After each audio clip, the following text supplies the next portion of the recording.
2008 ମସିହାରେ ଆମର ଶିଶିର ରାୟ ଜଣେ ଶିକ୍ଷକ ଥିଲେ ୟୁନିଟ୍ 1 ହାଇସ୍କୁଲରେ ଥିଲେ ସେତେବେଳେ ଅଛନ୍ତି କିନ୍ତୁ ରିଟାୟାର୍ଡ କଲେଣି କିନ୍ତୁ ସେତେବେଳେ ସେ ଛୋଟ ଛୋଟ ପିଲାମାନଙ୍କୁ ନେଇ ଏଇ ଗ୍ରୀନ କ୍ଲବଟି ଆରମ୍ଭ କରିଥିଲେ ଏଇ ଆଭିମୁଖ୍ୟ ନେଇ ଯେ ପଲ୍ୟୁସନକୁ ରୋକିବା ପାଇଁ ବୃକ୍ଷରୋପଣକୁ ପ୍ରାଧାନ୍ୟ ଦେବା ପାଇଁ ଏବଂ କୁନି କୁନି ପିଲାମାନଙ୍କର ଜନ୍ମଦିନରେ ଆମେ ଗୋଟେ ଗଛ ସେମାନଙ୍କ ଦ୍ୱାରା ପୋତଉଥିଲୁ ବା ବୃକ୍ଷରୋପଣ କରୁଥିଲୁ। ଆସ୍ତେ ଆସ୍ତେ ସେଇ ପିଲାମାନେ ଆଜି ଆମରି ଗହଣରେ ଏଇଠି ଅଛନ୍ତି।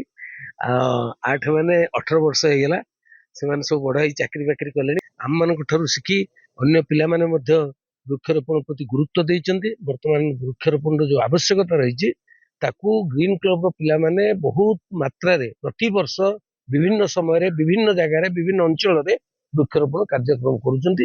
ଏଥିପାଇଁ ମଧ୍ୟ ସେ ପିଲାମାନଙ୍କୁ ବହୁତ ଧନ୍ୟବାଦ। 2008 ମସିହାରୁ ଆମର ଏଇ ଗ୍ରୀନ କ୍ଲବର ଉପସ୍ଥାପନ କରାଯାଇଥିଲା। ସେବେଠାରୁ ଆମର ବୃକ୍ଷରୋପଣ କାର୍ଯ୍ୟକ୍ରମ ଏବଂ ଆମର ଗୋସେବା ବି କରାଯାଉଥିଲା। ଏବେ କେବଳ ସେତେବେଳେ ଆମେ 8 ନମ୍ବରରେ କେବଳ ବୃକ୍ଷରୋପଣ କରୁଥିଲୁ। ଧୀରେ ଧୀରେ ଆମେ ଏବେ ସବୁ ଜିଲ୍ଲାକୁ ଯାଇକି ସବୁ ଚେଷ୍ଟା କରୁଛୁ। ଆଉ ଆମର ଧୀରେ ଧୀରେ ଯୋଉ ଆମର ଗ୍ଲୋବାଲ ୱାର୍ମିଂ ହଉଛି, ଦିନକୁ ଦିନ ଖରା ବଢୁଛି, ତାତି ବଢୁଛି, ସେଇଥିପାଇଁ ଆମେ ଚେଷ୍ଟା କରୁଛୁ କି ଟୋଟାଲି ଓଡ଼ିଶାରେ ସବୁ ଜାଗାରେ ଆମେ ଗଛ ଲଗାଉ।